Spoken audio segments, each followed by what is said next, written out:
조갑제 TV 시청자 여러분 안녕하십니까? 5월 11일 11시 오전 11시를 넘어서고 있습니다.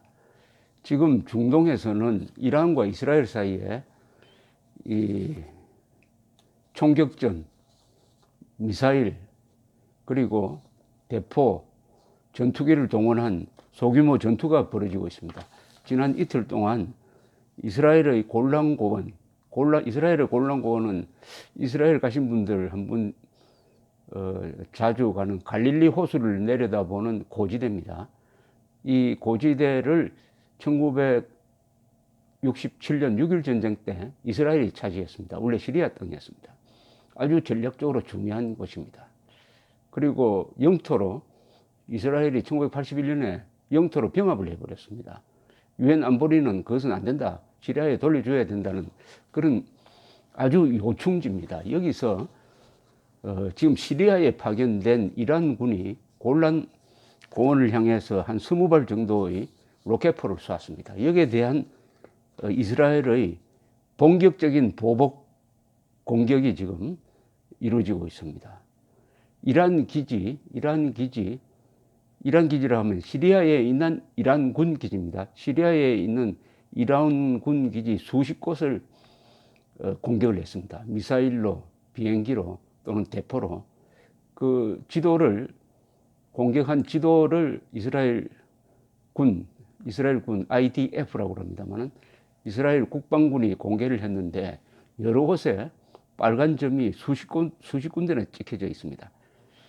얻어맞은 것은 뭐 한 20발 정도지만 또 피해도 없습니다. 아이언돔이라고 그래가지고 이스라엘이 개발한 그 미사일 방어망이 작동을 해서 또는 빗나가기도 해서 인명피해가 없는데 공격은 아주 확실하게 했습니다. 시리아의 아사드 정권도 무기, 탄약 창고, 레이더, 첩보기지 등이 공격당했다고 발표를 했습니다. 이란과 이스라엘은 중동에서 군사력으로는 2대 강국이라고 볼 수가 있습니다. 이스라엘은 핵무장 국가입니다. 그리고 이란은 어마어마한 문화적 전통과 인구, 국력을 갖고 있고 중동에 자기 대리자가 많아요. 대리인 또는 앞잡이라고 보면 좀 그렇고, 레바논은 헤즈볼라 무장단체, 미국에서는 테러 집단으로 규정합니다만은, 그리고 지금 시리아 정권입니다. 시리아의 아사드 정권을 항상 지원을 했습니다. 그리고 이라크도 이란의 영향권이라고도 볼 수 있습니다. 왜냐하면 이란, 이라크가 시아파입니다. 시아파. 같은 이슬람 종파입니다. 그리하여 지금 이란의 핵 개발에 대해서 이스라엘이 아주 신경을 곤두세우고 있습니다. 이 벤자민 네타냐후 수상은 이란이 금지선을 넘었다, 우리는 자비적 조치를 취할 수밖에 없다, 이런 태도를 보이고 있습니다. 네타냐후 수상은 이 사람이 특공대 장교 출신입니다. 네타냐후 수상의 형은 유명한 엔테베 작전을 현장에서 지휘했던 장교였는데 이 사람이 엔테베에서 전사했습니다. 이스라엘군 특공대가 한 명도 이분밖에 죽지 않았어요. 그래서 이 동생이 아주 영웅이 됐습니다. 형 덕분에.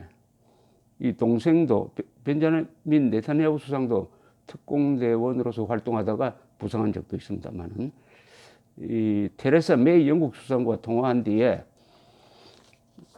이스라엘 정부가 공개한 네타냐후 수상의 언급은 이렇습니다. 누구든지 우리를 때리면 7배로 갚아준다.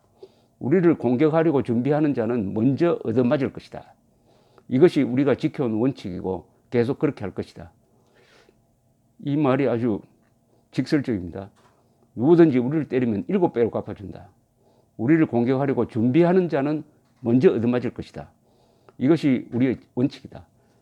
그러니까 우리를 공격하는 준비를 하는 것만 해도 우리는 공격할 권리가 있다, 이런 뜻입니다. 이스라엘 국방장관은 시리아에 있는 이란의 군시설 대부분을 타격하였다. 한 수십 군데를 공격을 하였다. 그러나 계속 전투는 하지 않을 것이다. 이것은 일회성이다, 이렇게 이야기했습니다. 이 문제는 이제 러시아의 태도입니다. 아시다시피 러시아는 냉전 시대 때부터 시리아, 북한, 이란, 러시아 이게 같은 계통입니다. 같은 계통. 그래서 아사드 정권이 이 반란군에 밀리니까 러시아가 주로 공군 병력을 보내가지고 지금 아사드 정부군을 돕고 있습니다. 반군은 공군이 없습니다. 그러니까 러시아 폭격기가 반군을 그냥 무자비하게 폭격을 하니까 이 전세가 바뀌어버렸습니다. 아사드 정부 쪽이 상당히 유리해졌습니다. 마침 이때 며칠 전에는 네탄야후가 모스크바에 갔어요. 2차 세계대전 승전 기념일 행사를 모스크바에서 하는데 참여해가지고 푸틴과 만났습니다. 그러면서 이스라엘은 어떤 공격으로부터도 우리를 지킬 권리가 있다라고 당당하게 푸틴한테 이야기를 했습니다. 이 러시아와 이스라엘의 관계가 묘합니다. 러시아는 시리아에서 작전을 하는데 주로 공군 작전을 합니다. 그런데 이스라엘은 수시로 공군기를 보내가지고 시리아 정부군, 이란 기지를 폭격을 합니다. 그러면은 이 시리아 상공에서 이스라엘 공군기와 러시아 공군기가 서로 충돌할 가능성이 있습니다. 그래서 그렇게 하지 말자. 서로 작전을 할 때는 미리 좀 알려주자. 이렇게 해서 충돌을 피하자는 양해가 지금 오가고 있습니다. 보통 같으면 러시아가 왜 이런 공격 행위를 하느냐고 이스라엘을 비판할 텐데 자제를 요청하는 선에서 머물고 있습니다. 그 대신 트럼프의 백악관은 적극적으로 이스라엘을 변호했습니다. 즉 이번 사태의 책임은 이란이 잘못했다. 이란이 먼저 때리지 않느냐. 그러니까 이스라엘은 자위적 조치를 취한 것이고 그만한 권리가 있다. 이 트럼프가 유대인 표를 많이 의식하는 것 같습니다. 이번에 이란 핵 동결 협정에서 탈퇴한 것도 이스라엘 그리고 이스라엘과 연계된 미국 내의 막강한 유대인의 영향력을 의식한 면이 더 있다고 생각을 합니다. 어쨌든 지금 트럼프 정부처럼 적극적으로 이스라엘 편을 든 역대 미국 정부도 참 드뭅니다. 물론 트루만 대통령이 이스라엘의 건국을 지원한 사람인데 그 이후로는 가장 확실한 친유대인, 친이스라엘 정책을 펴는 것이 트럼프입니다. 이렇게 하니까 푸틴과 이게 사납게 보이는 푸틴과 네타냐후, 러시아와 이스라엘이 중동에서는 맞먹습니다. 왜 그러냐? 중동에서는 이스라엘 군사력이 더 막강합니다. 예비군까지 포함하면은 그 인구가 지금 800만인데 동원할 수 있는 예비군까지 포함해버리면 한 100만 명이 됩니다. 물론 평상시에 유지하는 상비군은 한 20만 전후입니다만 특히 공군이 막강합니다. 이스라엘은. 그리고 핵무장까지 하고 있습니다. 러시아한테 꿀릴 것이 없죠. 핵무장하고 있겠다. 중동에서 만약 전쟁이 벌어지면은 중동에 투입할 수 있는 병력으로는 특히 공군력으로는 이스라엘이 월등합니다. 그러니까 러시아가 이스라엘을 존중하지 않을 수 없는 것이죠. 그 사나운 푸틴도 네타냐후 앞에서는 상당히 부드럽게 처신을 하고 있습니다. 대한민국은 이스라엘식으로 살아야 생존할 수 있는 나라입니다. 그런데 남태평양의 어느 나라처럼 행동을 하다가 결국 지금은 어떻게 되느냐. 피를 흘리지 않으면 해결할 수 없는 상황. 피를 흘리기 싫으면 인질이 되어서 살아야 하는 이런 상황으로 몰리고 말았습니다. 이스라엘처럼 보복하였더라면은 즉 우리를 때리면 7배로 갚아준다. 우리를 공격하는 준비를 하면은 우리가 먼저 공격한다. 이런 원칙을 견지하였더라면은 핵무장한 북한 정권이 나타날 수가 없었던 것이죠. 아마 북한 정권 무너져 있었을 것입니다.